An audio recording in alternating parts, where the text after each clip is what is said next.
정말 중요한 주제죠. 우리가 교회를 다니는데 교회가 뭔지를 의외로 정확히 모르는 분들이 많은 것 같습니다. 심지어는 교회를 출석하고 있음에도 불구하고 그냥 겉보기에 자기가 느꼈던, 경험했던 그 각자가 생각하는 그 교회의 모습들을 좀 자기 나름대로 생각을 하신 경우가 많은 것 같아요. 근데 오늘은 성경에 기록되어 있는 교회가 도대체 뭐고 그 기준에 맞춰서 어떤 교회가 참된 교회였고 또 교회의 목적은 뭐고 교회가 어떻게 하나님을 기쁘시게 할 수 있나, 그런 교회론, 교회가 무엇인가에 대해서 2주간에 걸쳐서 얘기를 하려고 합니다. 그래서 이게 근데 통일이 안 되잖아요. 예를 들어서 교회가 올바른 교회는 이러한 개념이다라는 그 개념이 통일이 되지 않을 경우에는요, 같은 교회를 다니는데 문제가 많이 생겨요. 그러니까 서로 생각하는 교회의 그림이 다른 거죠.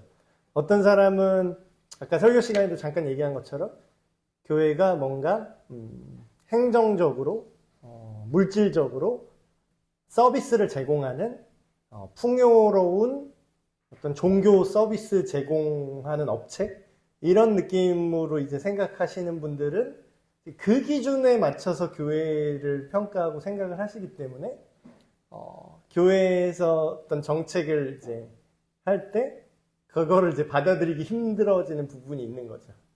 그래서 교회가 무엇인지에 대해서 성경에 비추어서 정확하게 아는 건 그 각 사람, 교회에 출석하고 있는 각 사람 본인한테도 정말로 중요한 문제가 됩니다. 그래서 본인이 진짜 그러니까 교회를 출석만 하는 게 아니라 내가 진짜 교회가 될 것인가, 내가 진짜 교회가 되지 못했는가, 그런 거를 판단하는 기준 자체가 여기에 있기 때문이죠. 그래서 오늘 교회에 대해서 쭉 얘기를 한번 해보려고 합니다. 먼저 교회가 무슨 뜻인지 좀 정확하게 뜻부터 우리가 합의를 봐야 될 것 같아요. 사람마다 교회를 생각하는 그 의미가 다른데, 교회는 정확히 말하면 뭐냐면요, 예수 그리스도를 믿어 하나님의 자녀가 돼서, 다시 말하면 거듭났다는 거죠. 예수님의 표현대로 거듭난, 구원받은 그런 사람들의 공동체입니다. 그러니까 교회는 공동체예요, 기본적으로. 그럼 공동체라는 건 뭐냐면 사람이잖아요. 사람의 모임이잖아요. 근데 교회를 건물로, 어떤 기관으로, 그리고 담임 목사를 비롯한 몇몇 수뇌부 집단의 소유로, 그렇게 생각하시는 이제 오해들이 종종 있는데, 그게 아니라 예수님을 믿는 사람들 자체가 교회예요. 그러니까 사람이 교회입니다.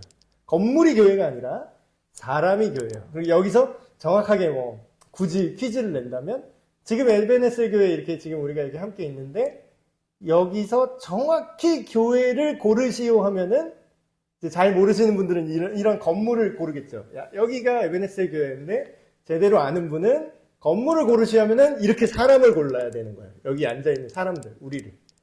그래서 교회란 예수님을 믿어서 하나님의 자녀로 구원받은 사람들의 모임이다. 그래서 정확한 교회를 말하면요, 교회 이 행정 조직에 이게 새신자 등록하잖아요. 여기에 적을 두겠습니다. 여기 교인이, 에베네셀 교회 교인이 되겠습니다. 그렇게 쓸 수는 있어요. 그걸 이제 교회의 등록 교인이라고 하는데, 미등록 교인, 그냥 왔다 갔다만 하신 분은 미등록 교인이고, 등록 교인이라고 하는데, 등록 교인이 곧 교회는 아니에요. 교회가 됐으면 좋겠어요. 근데 등록 교인 중에 진짜로 예수님을 믿는 사람이 진짜 교회고, 교회 등록, 이거는 대형 교회일수록 이게 더 차이가 큽니다. 대형 교회는 등록한 사람들은 정말 많아요. 대형 교회는 우리 교회 전체 일주일에 새로 등록하시는 분의 숫자가 우리 교회 전교인 숫자보다 많은 경우도 있어요. 그러니까 일주일에 우리 교회만큼의 사람이 계속 늘어나는 거죠. 요즘은 그 정도까지는 아닌 것 같긴 한데, 그렇다고 해서 그 사람들이 정말 다 교회냐? 그건 모르는 거예요. 우리가 그 사람들 마음속에 들어갔다 나온 게 아니니까. 근데 하나님은 아시겠죠. 그래서 교회 조직이 곧 교회는 아니고 등록 교인이 곧 교회는 아니지만 정확한 의미의 교회는 구원받은 예수님을 믿어서 거듭난 자들의 공동체. 그래서 에베소서의 교회에 대해서 이런 말씀을 합니다. 남편들아 아내 사랑하기를, 부부관계를 빗대서 얘기를 하는데, 남편들아 아내 사랑하기를 그리스도께서, 예수님께서 교회를 사랑하시고 그 교회를 위하여 자신을 주심같이 하라. 근데 여기서 말하는 이 교회는 건물이 아니라 믿는 그 사람을 말하는 거죠.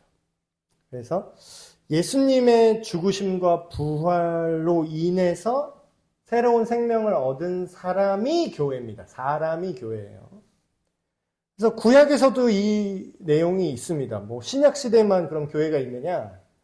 그게 아니라 세상 밖으로 꺼내졌다. 그래서 에클레시아라고 이제 교회를 헬라어로 말하는데, 그게 이제 어디 밖으로 꺼냄 받은 사람의 공동체, 이런 뜻이에요. 직역하면. 교회라고 번역되는 그 헬라어가. 근데 그 개념이 출애굽기에 그대로 나오죠. 출애굽기에 여호와 하나님께서 모세에게 내 백성을 광야로 불러내라. 그 이집트 바깥으로 불러내라. 밖으로 꺼내래요.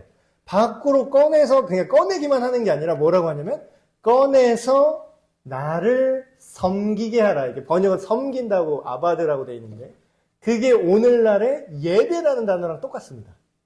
그래서 다시 정확하게 좀 더 의역을 하면은 그 세상, 하나님이 없이 살아가는 이집트라는 그 세상의 논리에서 그 백성을 꺼내서, 그 밖으로 꺼내서 나를 예배하는 사람이 되게 해라.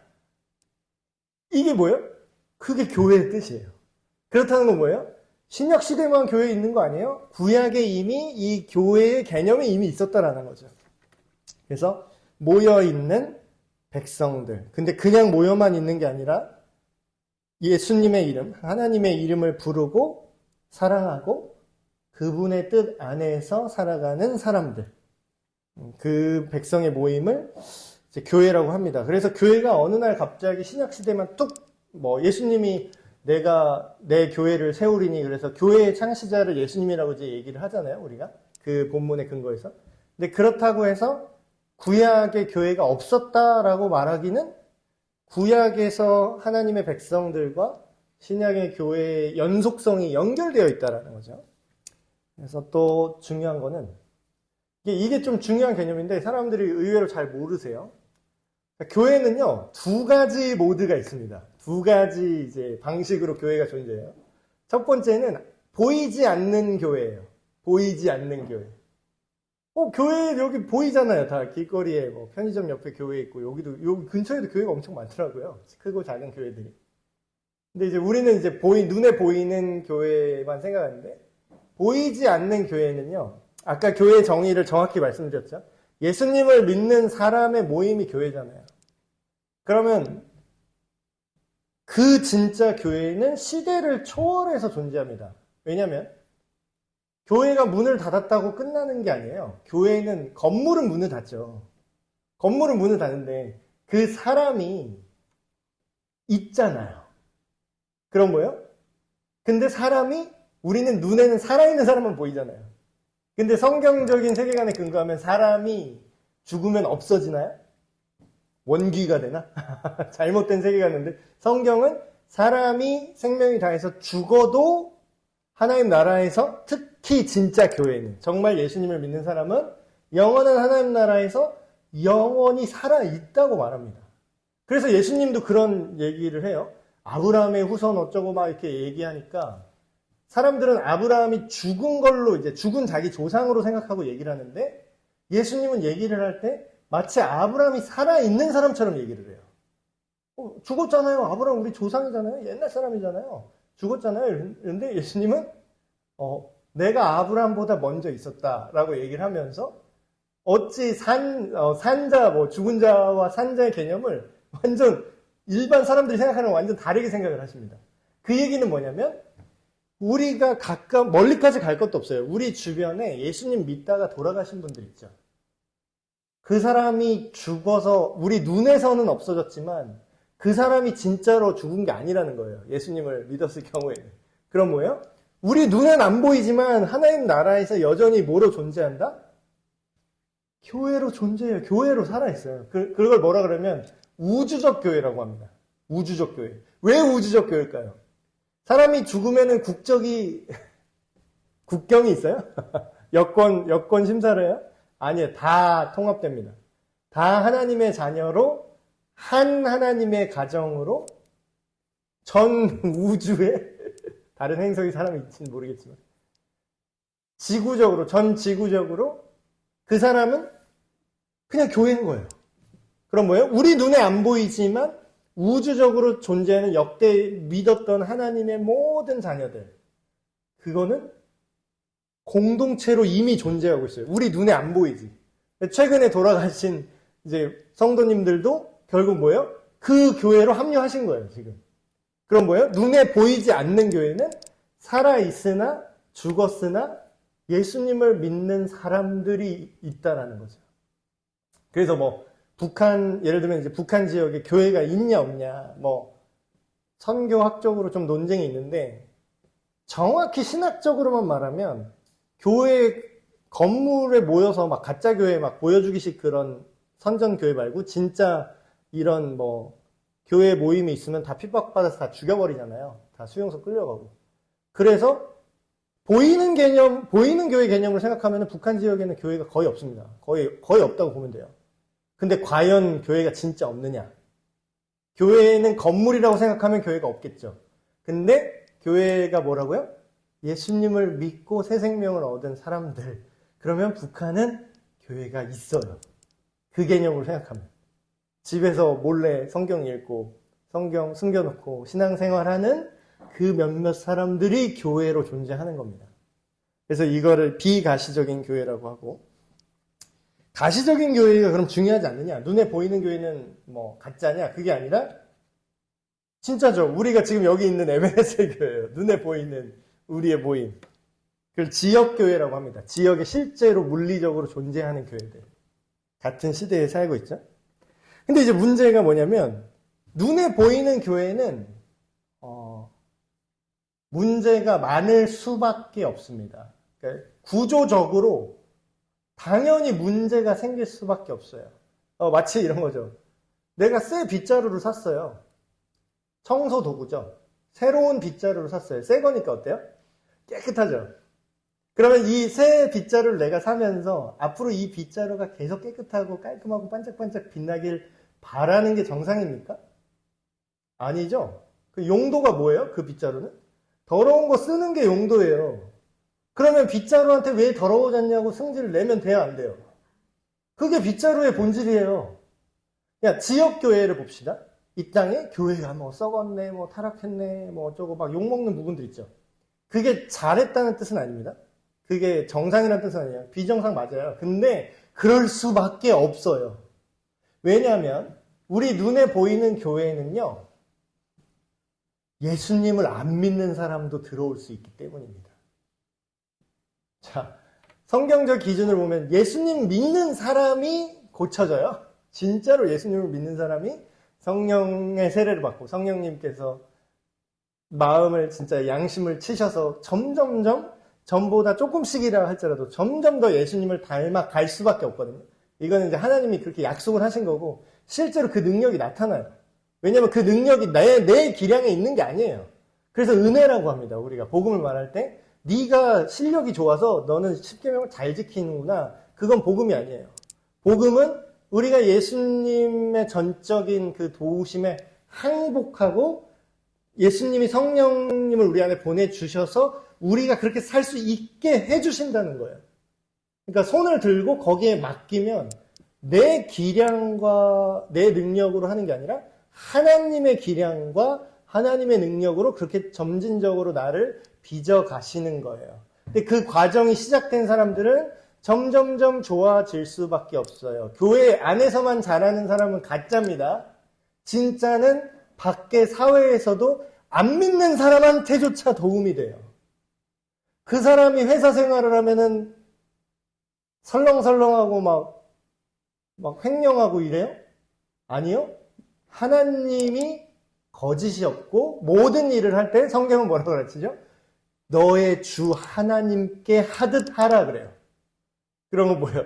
정말 최선을 다해서 열심히 일을 합니다.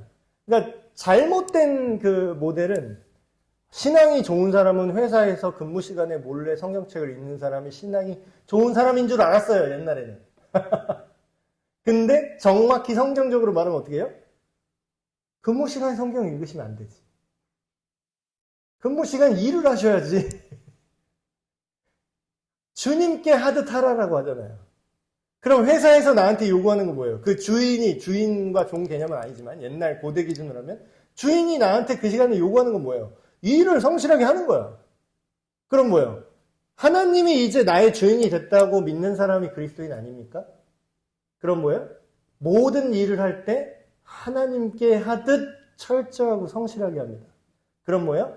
예수 믿는 사람이 더 일을 잘해야 되는 거예요. 예수 믿는다고 삥땅을 치고 더 불성실하고 나 교회 가야 되니까 일 안 할 거예요. 이러면 안 되는 거예요. 제대로 믿는 사람은 그렇게 하지 않습니다.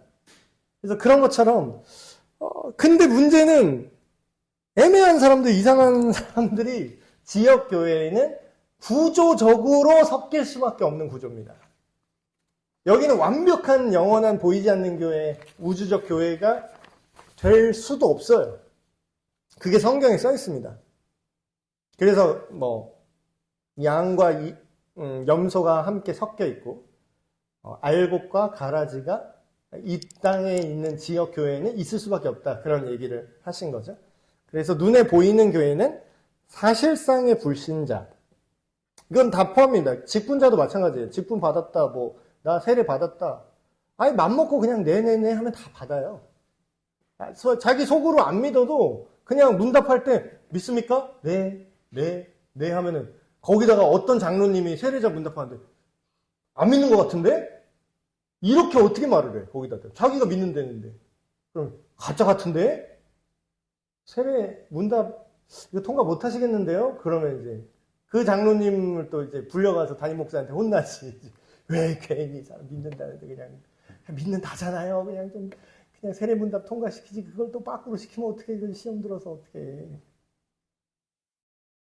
그래서 그냥 우리 인간은 지역교회는 그 정도로 엄밀하게 그 사람 속에 들어가서 볼 수가 없어요. 그럼 뭐야? 행간하면은 줘요, 세례. 그게 문제야. 그러니까 지역교회에서 주는 세례가 이상적인 거는 정말로 예수님을 믿고 신앙 고백이 있는 사람한테 세례를 주는 게 정석입니다. 그게 맞아요.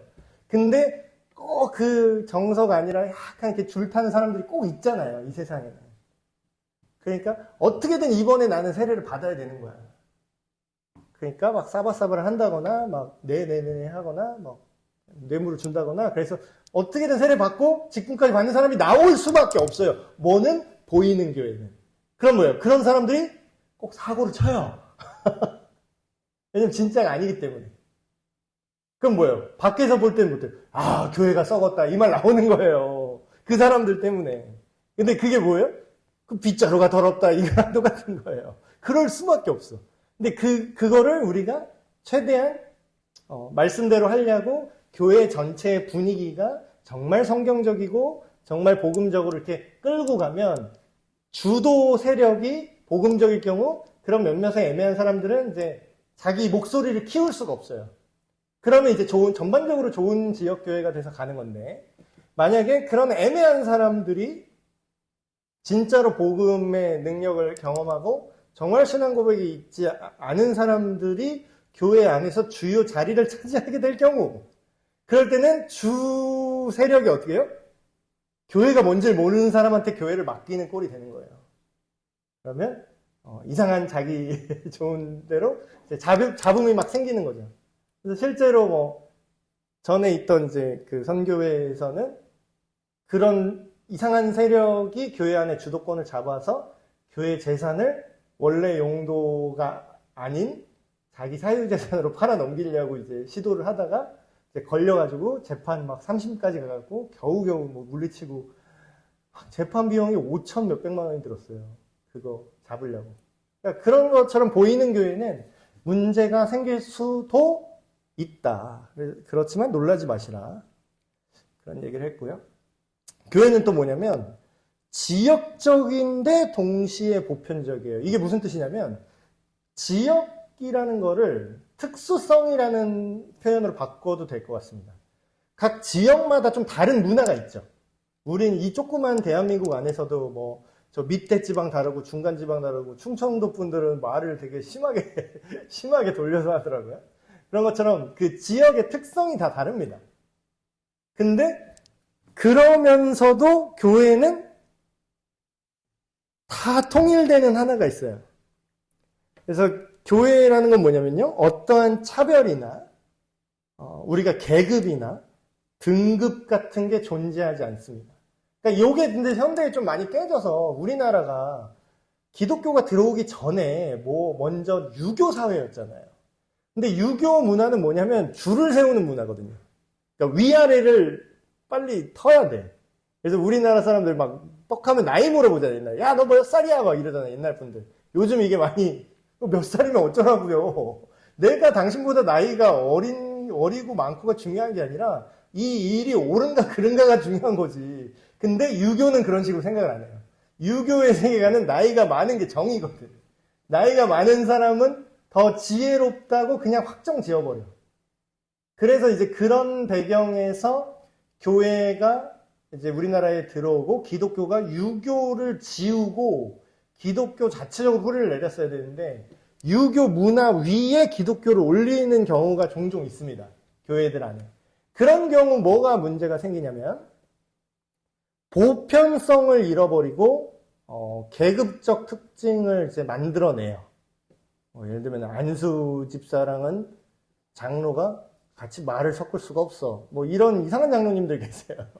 왜냐면 자기가 안수 집사 몇 년 하고 고생해서 시험 합격해서 된 게 장로라는 거야. 그러니까 벌써 뭐예요? 내가 너보다 위라는 생각이 있는 거예요. 계급으로 인식하는 거예요, 이거를.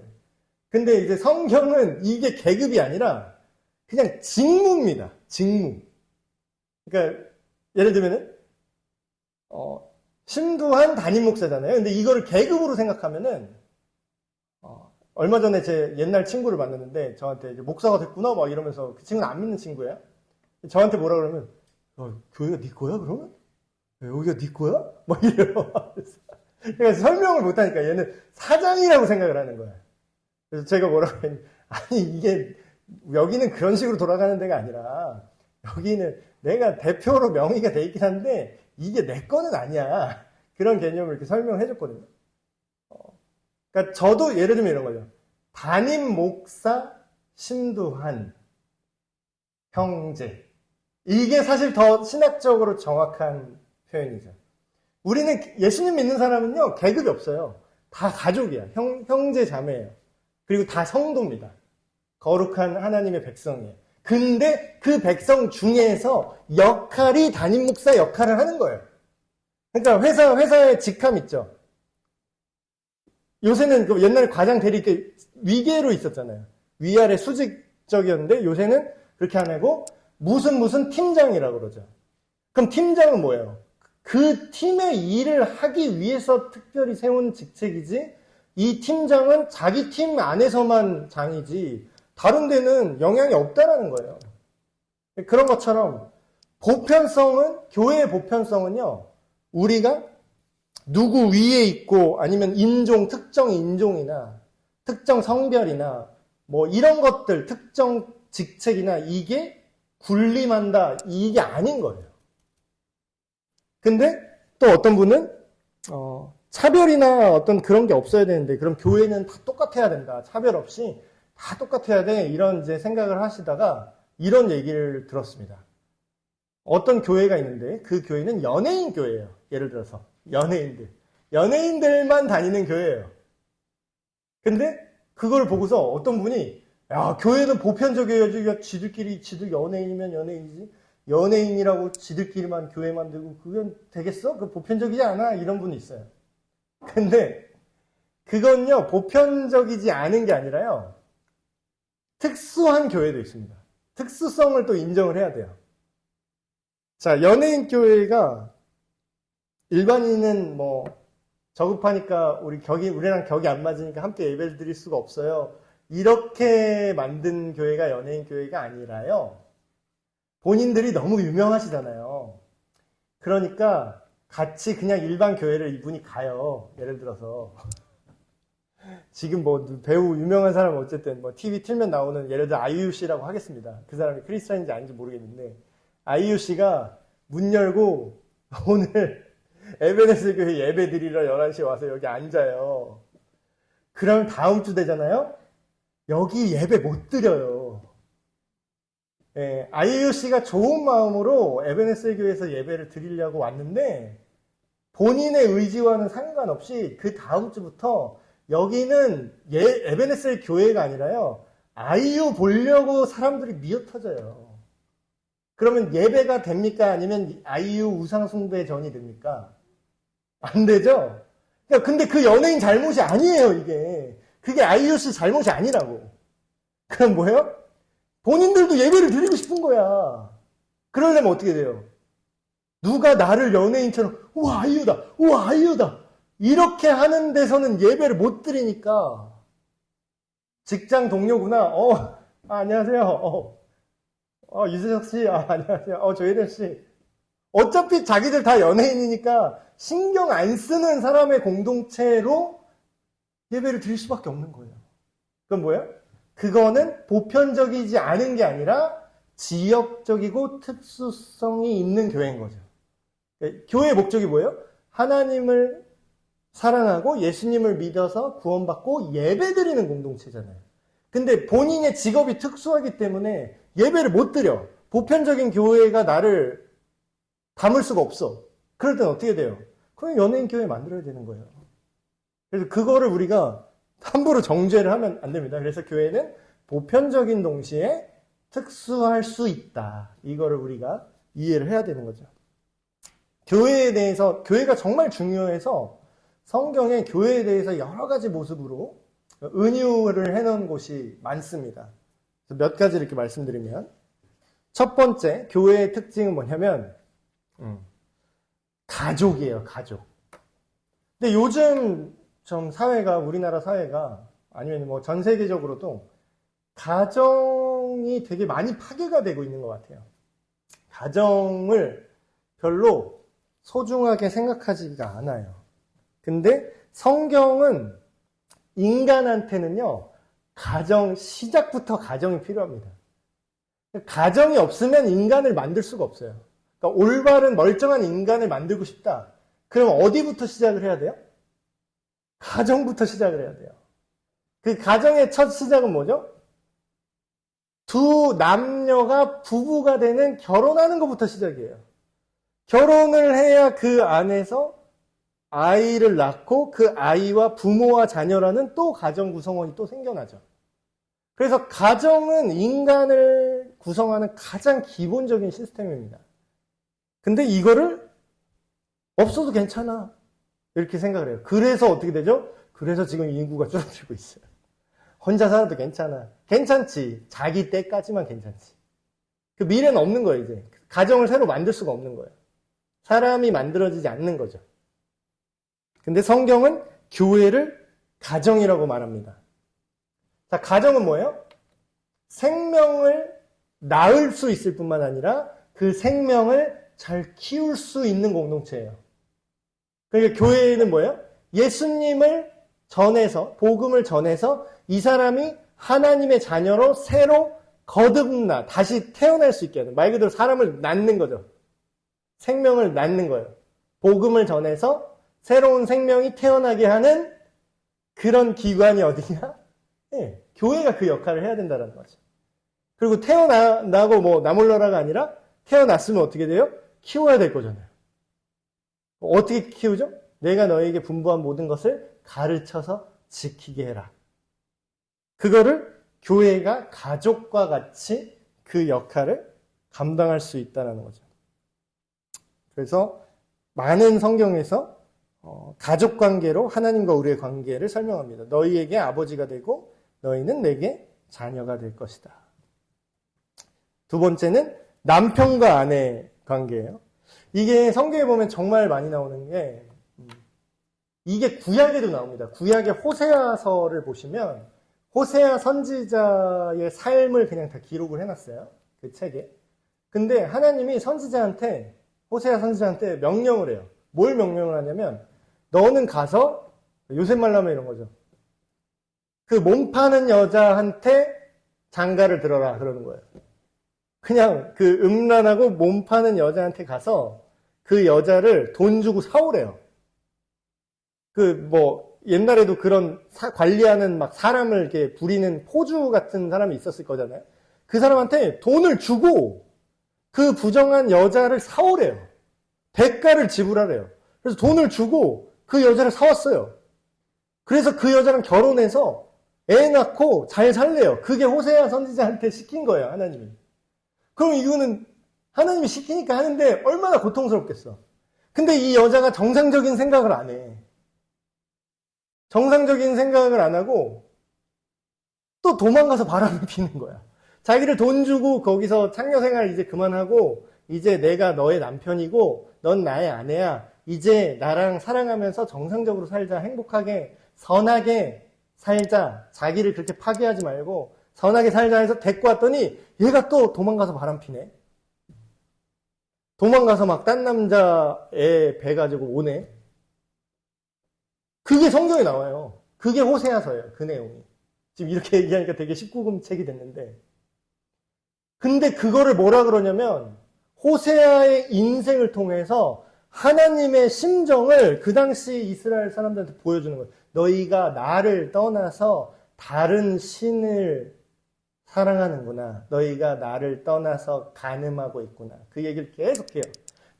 나만이 너의 제대로 된 남편인데 너희가 순결한 아내로 나와 온전한 가정을 이루어서 살아야 되는데 내가 너를 돈 주고 내 생명을 대가로 지불을 해서라도 사오려고 하는데 너희는 그래도 도망가서 바람을 핀다는 거야.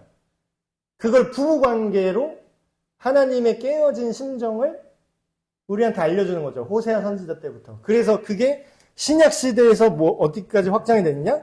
교회는 그리스도 예수님의 신부다. 그리고 예수 그리스도는 너희의 신랑이다. 그 관계가 연속적으로 성경에서 계속 얘기를 하는 거죠. 그래서 결혼했다는 건 뭐예요? 서로 완전한 사랑과 완전한 연합이에요. 이렇게 말하면 너무 이상적이니까 쉽게 얘기하면 운명 공동체예요. 우리가 예수님을 믿는다는 거는 예수님이 잘 되면 나도 잘 되고 예수님이 망하면 나도 망한다는 거예요. 그러니까 남자와 여자가 결혼해서 같은 가정을 이루어 산다는 거랑 거의 똑같지 않나요? 이제 내 남편이야. 내 아내야. 그럼 뭐예요? 얘가 사고 치면 우리 가정이 같이 망하는 거고 내가 이 사람이 넘어져도 내가 잡아서 끌어서 세워줘야 우리가 다 살아. 근데 너무 다행인 건 인간 남편은 문제가 생기고 이상한 짓도 하고 돈도 못 벌 수도 있고 망하기도 하고 심지어 죽기도 하죠. 떠날 수도 있고. 근데 뭐예요? 상징적으로 말하는 하나님, 예수 그리스도는 망할 수가 없는 존재예요. 그럼 뭐예요? 이분한테 우리가 붙어 있기만 하면 돼요. 근데도 굳이 떠난다고 호세아 선지자를 통해서 그렇게 알려준 거죠. 상징적으로. 그래서 교회는 예수 그리스도를 남편으로 하고 우리가 아내처럼 그런 사랑의 관계를 맺어야 된다. 그리고 여러 가지 짜잘한 비유들. 포도나무, 그리고 우리는 가지다. 그리고 우리는 하나님께서 자라게 하시는 그 땅이고 하나님이 우리를 공사 중이다. 그런 표현도 하죠. 우리가 아직 인격이 완성되지 않아서 우리를 지어져 가는 집처럼 하나님께서 우리를 하나님 닮은 수준으로 점점점 만들어 가신다. 그래서 여러 가지 그런 표현을 하고 그리고 마지막으로 그리스도의 몸이다. 너희는 그리스도의 몸이다. 이런 상징을 쓰세요. 두 가지로 은유를 하는데 첫 번째는 예수님을 우리 몸 밖에 존재하는 걸로 설정을 해서 너희는 각 지체다 이렇게 표현을 해요. 그러니까 우리 몸에 눈도 있고 귀도 있고 입도 있고 손도 있고 발도 있는 것처럼 교회 안에 사람들이잖아요. 이게 우리가 사람이 교회라고 했죠. 근데 눈 역할을 하고 너희가 각자 역할이 다르지만 한 몸이다. 너희 몸 자체는 예수님의 몸과 같다. 그렇게 표현을 하는 거고, 또 다른 성경에서는 우리 교회 전체를 이끌어가는 그 주체로서 교회의 머리는 예수님이다. 예수 그리스도가 교회의 머리고 너희는 뭐다? 그가 머리가 이끌어가는 몸이다. 이렇게 이제 표현을 하는 구절들이 있습니다. 그래서 성경에서 진리를 넓고 깊게 이해시키려고 여러 가지 비유와 은유를 사용해요. 근데 거기서 우리가 핵심적인, 여기서 이걸 말하려고 하는구나. 우리가 사람 위에 사람 있고 뭐 이런 게 아니라 우리가 다 중요한 것처럼.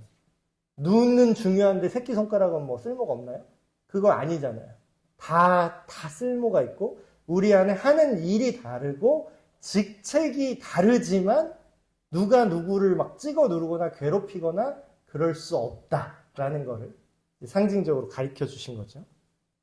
그리고 오늘 마지막으로 교회와 이스라엘의 관계에 대해서 조금 논란이 되는 부분들이 있습니다.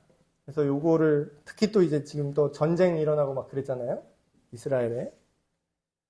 두 가지 관점이 있어요. 두 가지 관점인데 첫 번째는 세대주의적 관점이라고 있는데 이거는 뭐냐면요.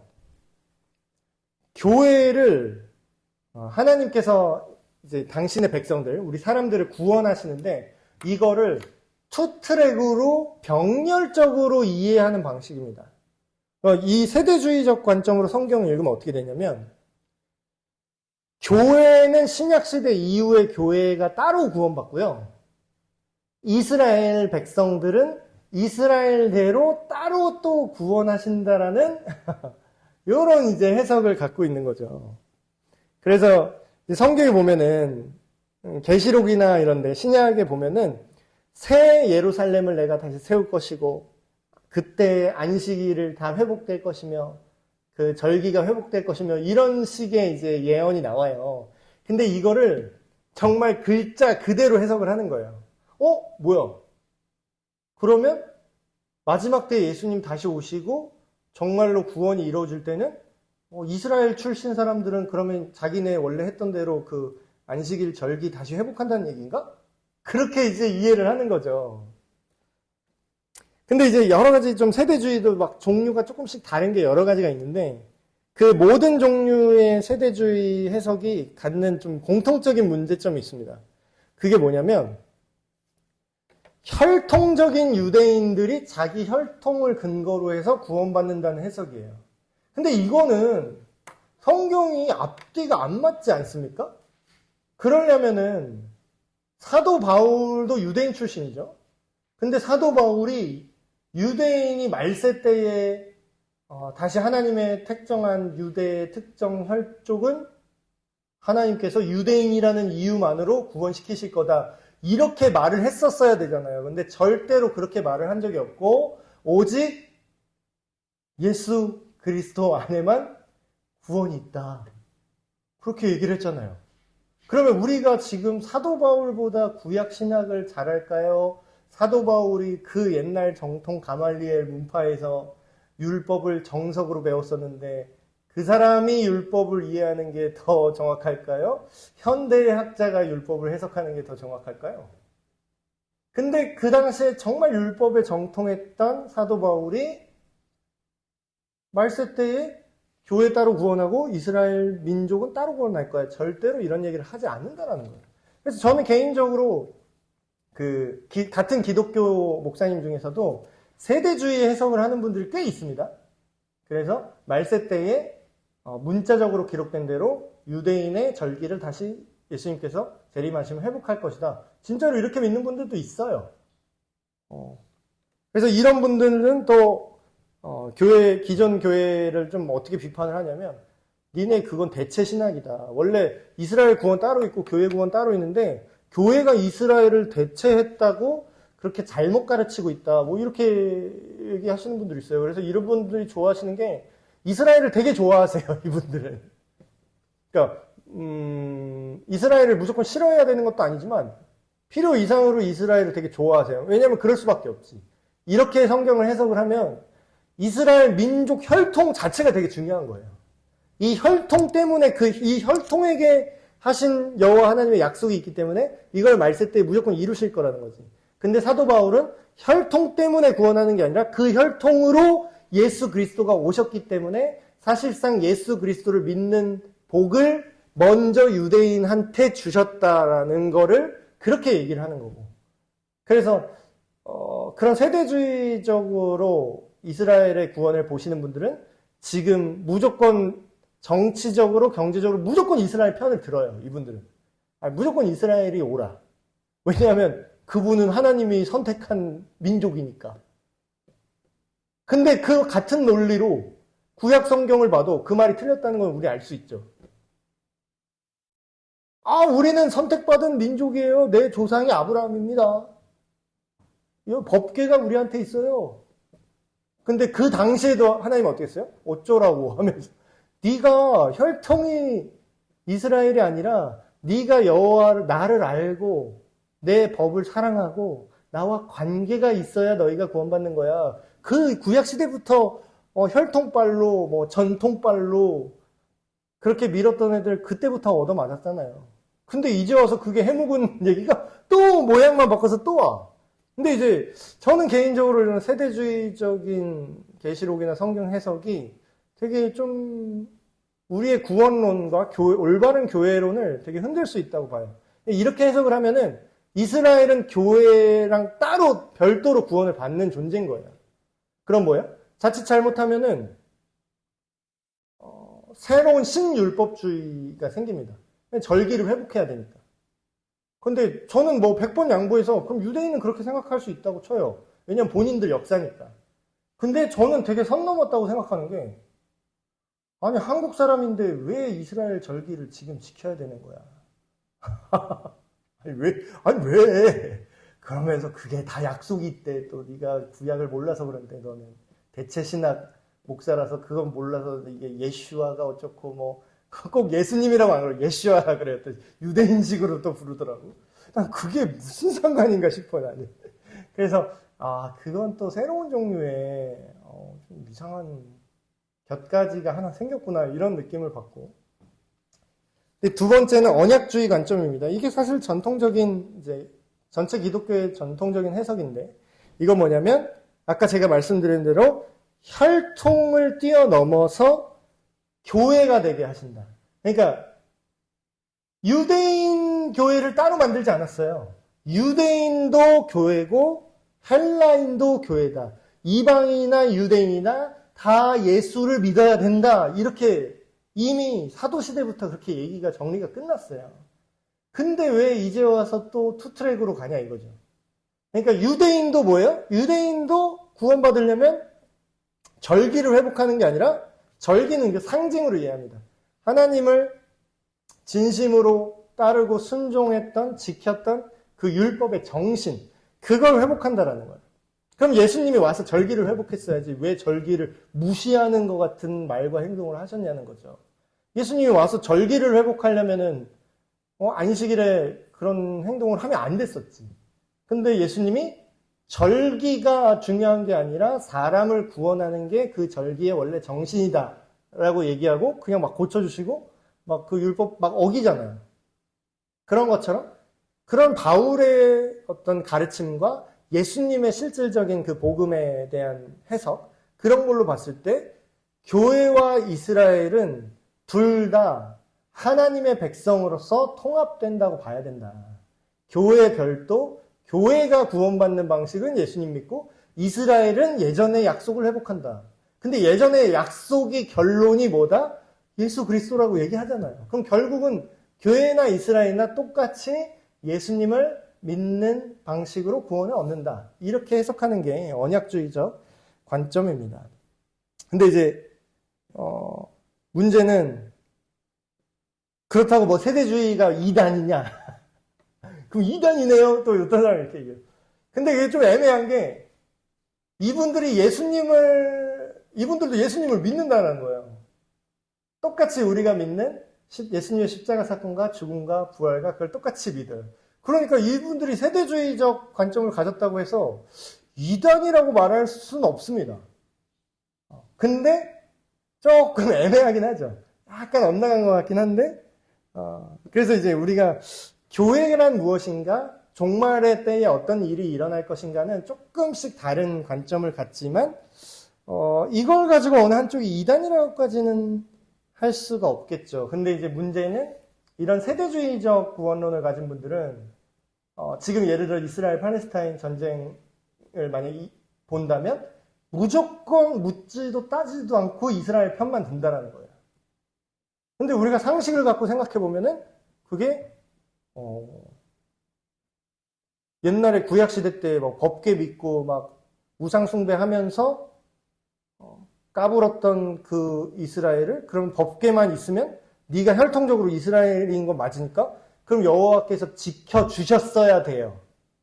근데 그 구약 시대조차 어떻게 해요? 네 혈통빨만 믿고 까부네? 그냥 죽어. 그러면서 그냥 전쟁 대판 깨지고 그 법계 다 뺏겼어요. 그러니까 지금 생각해도 혈통적 이스라엘 국가가 지금 현재 존재하는 이스라엘 정부가 혈통적으로 그 아브라함의 자손이란 이유 하나만으로 무조건 옳다? 그거는 오히려 믿는 사람들에게 예수님의 신앙을 상당히 왜곡시킬 수 있는 위험성을 갖고 있죠. 그래서 이 두 가지 어떤 교회에 대한 입장차가 살짝 있는데 사실 우리 정통 개신교 입장으로 보면은 세대주의 신학자들은 지금 좀 많이 비판을 받는 형상입니다. 그래서 정확한 정석적인 모든 민족이 다 이스라엘을 포함한 모든 민족이 예수 그리스도를 믿는 믿음으로 구원을 받고 그게 이루어진다. 그것이 교회다. 그래서 이스라엘 출신의 교회가 있을 뿐 이스라엘도 교회가 되었다라는 거죠, 결국. 그래서 오늘 교회란 무엇인가 첫 시간 이렇게 몇 가지 얘기를 드렸고요. 다음 주에 두 번째 참된 교회의 특징들 계속해서 다음 주에 이어서 얘기를 하겠습니다. 오늘 여기까지 기도하고 마치겠습니다. 하나님 아버지, 우리가 교회가 무엇인지 혼란한 시대 속에 살고 있습니다. 그러나 오늘 성경을 통하여서 교회란 무엇인가 올바른 교리를 다시 한번 살펴보았습니다. 하나님, 눈에 보이지 않는 교회와 또한 보이는 교회, 믿는 사람의 모임과 공동체로서의 교회를 더욱더 굳건히 세워주시옵고 우리가 진정한 교회의 본질을 알고 이해할 뿐만 아니라 그 안에서 우리가 주님의 몸된 교회로서 서로 사랑하고 주님의 믿음 안에서 자라나게 하여 주시옵소서. 우리 주 예수 그리스도의 이름으로 기도합니다. 아멘. 예, 마쳤습니다.